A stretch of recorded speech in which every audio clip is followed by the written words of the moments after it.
It's hard to believe that Stephen Harper is dusting off the attack ads he first brought out a few years ago in preparation for an election.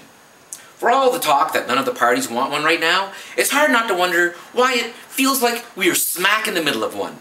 With Stephen Harper doing the media rounds under the auspices of reaching 5 years in office, my God, why does it feel like so much longer than that? And a new but not fresh round of ads of the smear variety, and Michael Ignatieff back on the bus in a minor reprise of his summer tour.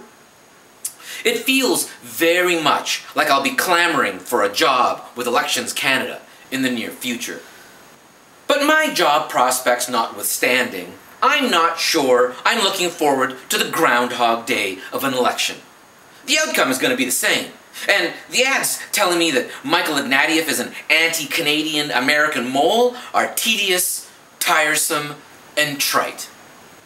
I mean, seriously. In one of the ads, some guy with the dulcet tones of the Grim Reaper somberly warns us that Ignatieff would consider adding back the 2% to the GST that Harper removed.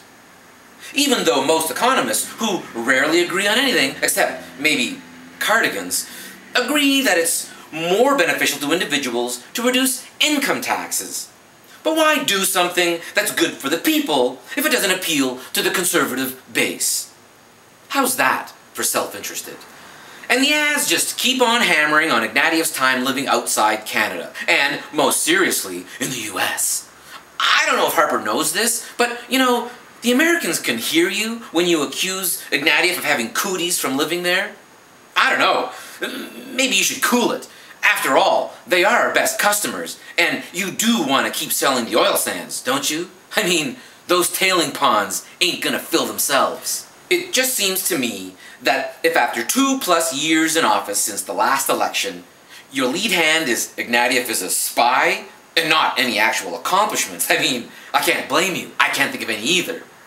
Then maybe all you're doing is helping the electorate come to their senses.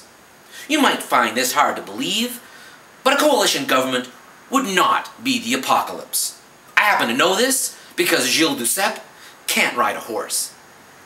I just wonder how many more rounds of this we'll take before we finally move on to another movie.